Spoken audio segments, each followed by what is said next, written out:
because I love Street Fighter and it's fun. Moving forward. The next game I want to talk about, this game has been pushed back. This game has been looked over, looked under, and all around. Watch Dogs. Are we ever going to get Watch Dogs? Yes, we are. Watch Dogs, for me, personally, I've always said this to my friends, when a game gets pushed back, to me, that's a good thing. Why do you say that, Noob? I think it's a good thing because a pushback usually means it's not ready. And it's not ready usually means let's fix it so it can get ready.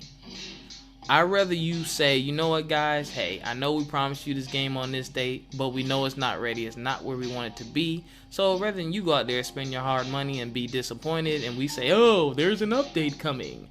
No, we want to get it up to a certain standard and get it to you. If that's the case of the, actual pushback. Sometimes we don't get a story for a pushback. They're just told, hey, it's pushback, you gotta wait for it. But I'm hoping that's what the case is with most pushbacks, is they're trying to get it right.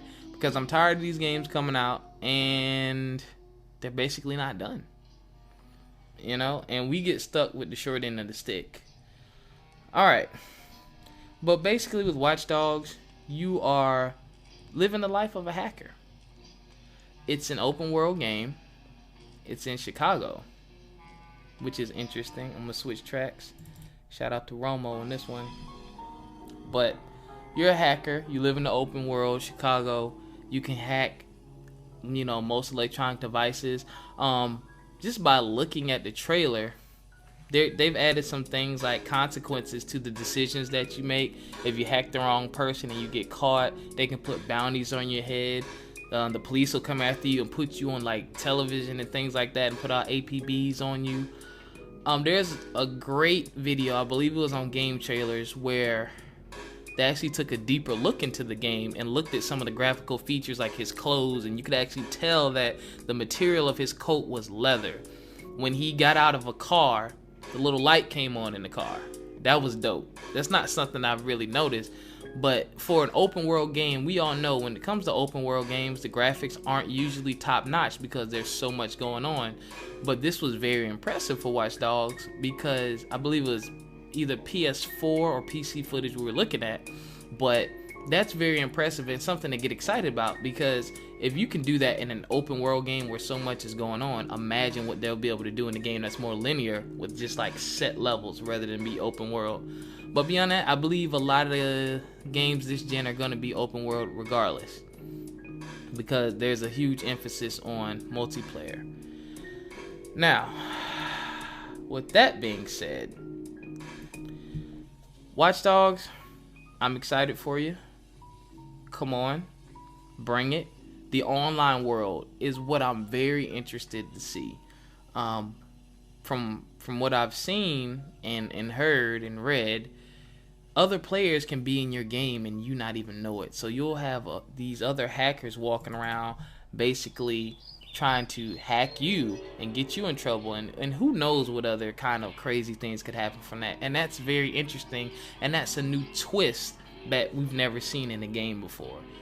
The driving looks good. There's going to be some shooting. I believe there's some hand-to-hand combat. That game looks really good, man. So any thoughts about any of these games thus far? Remember, comment below. I'm going to get on to these last two, and I'm going to go ahead and hit one of the, I think is going to be the game to watch and the game to get, and that's going to be The Division, man. Rest in peace, Tom Clancy. Tom Clancy's The Division's coming out, and basically a virus hits, New York. Everything shuts down, and the president puts forth an initiative where he sends out a special squad to handle some business, basically. And a lot of people were raving about the trailer and the details of the engine. There was some fog coming from one of the cars. Well, the car light was flashing, and it was like shining through the fog of the fog coming from a sewer grate. The part at the police station where the guy leaned against the car and he reached his hand up as he was sliding across the car to close the door, and you can see the snow fall off the door as he did it. It looked very real. That is called the Snowdrop engine. They've released the name of the engine. It's called the Snowdrop engine. And what makes this exciting, it's all dynamic. There's no scripted events. So you know how some games you can do something and it's going to trigger the same reaction or the same 2, 3, 4 reactions. No, this game basically, you know, I guess if you kick that soda can, every time you kick that soda can when you're walking down the street, something different's going to happen with that soda can every time, for example, rather than you getting the same 2 or 3 reactions out of each object. So the world is real, basically. It's just like real life. When you walk outside and do things, you know, you hit something, you brush across a bush or whatever, that bush is not going to move the same way every single time. It's not in a preset animation. And a lot of the developers were raving about it, saying how they felt like they were given much more freedom. So shout out to them. Take your time with the game. I want this to be the one.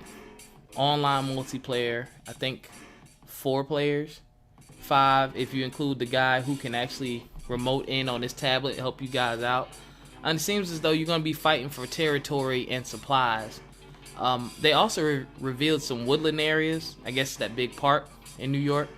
So I'm really excited for that one, man. The shooting looked good. Graphically was extremely impressive. And again, open world game. So they're not, I don't think they're playing around like, you know, last gen, where like some of the first few games they just focused on character graphics, I think, and not so much what the entire system can do as a whole. And I think with this gen, what they're doing is they're taking the muscle of these consoles and they're pushing them a little early. Though we're not at the peak, they're pushing them early. They're setting a very high standard. Lastly, but definitely not least, Destiny. Coming out fall/winter. Destiny, and the closest thing I can put to Destiny or compare it to is the Borderlands series. Basically a role-playing game mixed with an first-person shooter experience. So rather than just being the guy with the gun and some nickel and dime pieced together story to give you an excuse to shoot everything, there's a real purpose and reason behind your character. And apparently in this game, you're the guardian of the last safe city on Earth, and you have to protect it against some invaders from the moon and other places. I put in my notes, it's like Borderlands on steroids. Yeah, Bungie and Activision making this one. Call of Duty meets Halo. I mean, who knows first-person shooter better than these guys? So there's a long 12-minute trailer out with that one, and you definitely want to check that one out. And there's a couple things that really caught my eye about this game. Number one was the fact that the weapons themselves, you know, this is a difference in Borderlands. In Borderlands, when you picked up a weapon, you may find a similar looking weapon later. It may be the same type, like let's say a pistol. They have 50,000 different pistols in that game, where it seems like this game took that concept and they switched it a little bit. You could still pick up different weapons, but you could keep that weapon and upgrade that weapon. So if you pick up a weapon, you like the way it looks, you like the way it feels, you like the way it shoots, they give you the ability to upgrade it. Like the guy picked up a saw, which is a huge machine gun, like one of those big Arnold Schwarzenegger machine guns, and he had options to upgrade the ammo and things like that, to have explosive ammo. One of the other things to get excited about, it's open world. Well, it appears to be open world. You know, I saw some people flying in on missions, but it seemed to be pretty open. It's multiplayer. I saw 3 players. Don't know if there's going to be 4. Saw 3 players. The shooting was good. I like the sound effects. The enemies were very dynamic. It reminded me of Rage. Rage is one of the best first-person shooters I've ever played. If you've never played Rage, you definitely want to check that out.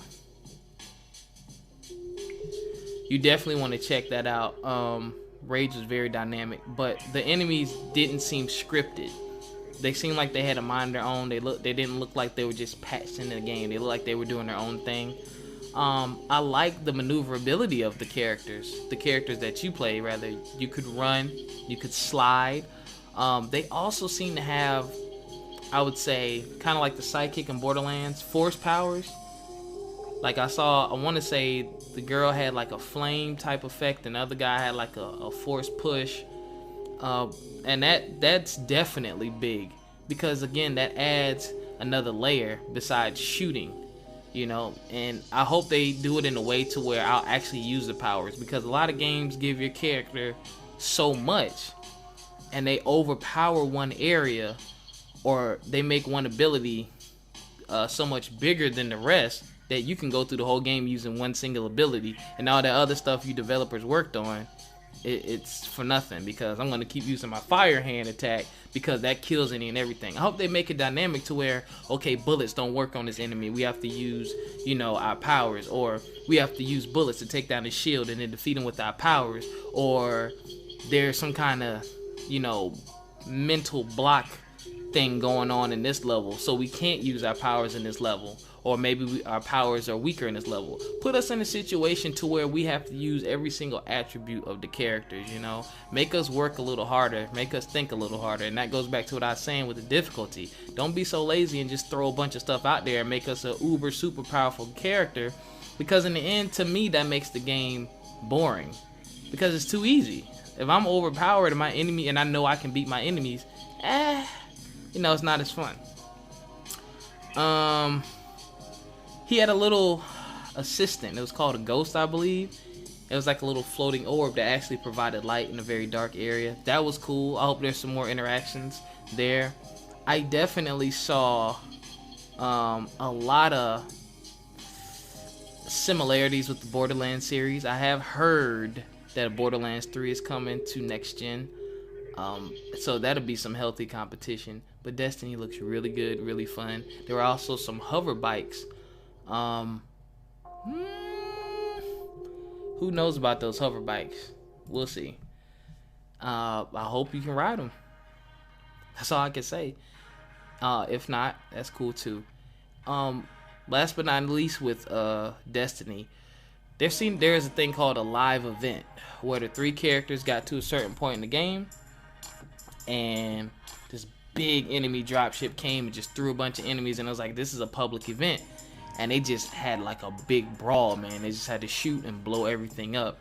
I'm not sure if that means, hey, me and my 2 friends are playing and we come across these 3 other characters who are in the game, and then we just all get thrown into this event. I'm not 100% sure, but I know more details will surface soon. Alright, well, in closing, that's it for me, man. The Naruto, or Naruto, however you choose to pronounce it, Ultimate Ninja Storm coming this year, Rise of Incarnates, Grid Autosport, Ultra Super Street Fighter 4, Ultra Street Fighter 4, Watch Dogs, The Division, and Destiny. Those are the games I'm looking forward to this year. Not to say that there aren't any other big titles coming out. This is just my personal picks, and these are some of the, deeper details. If you guys hear anything else about these titles that I maybe missed or didn't mention, feel free to comment below. Other than that, that's it for your boy NUPE1949. This has been another Picking Your Brain with Nupe. Hit up the NFO page, check us out, and I'll be posting some links to my social media and Facebook. Shoot me friend requests. Definitely continue to support us. We thank you for taking time out your day to listen to us. And as always, feel free to let us know if there's anything you want us to cover or go over in the gaming world. Alright, peace.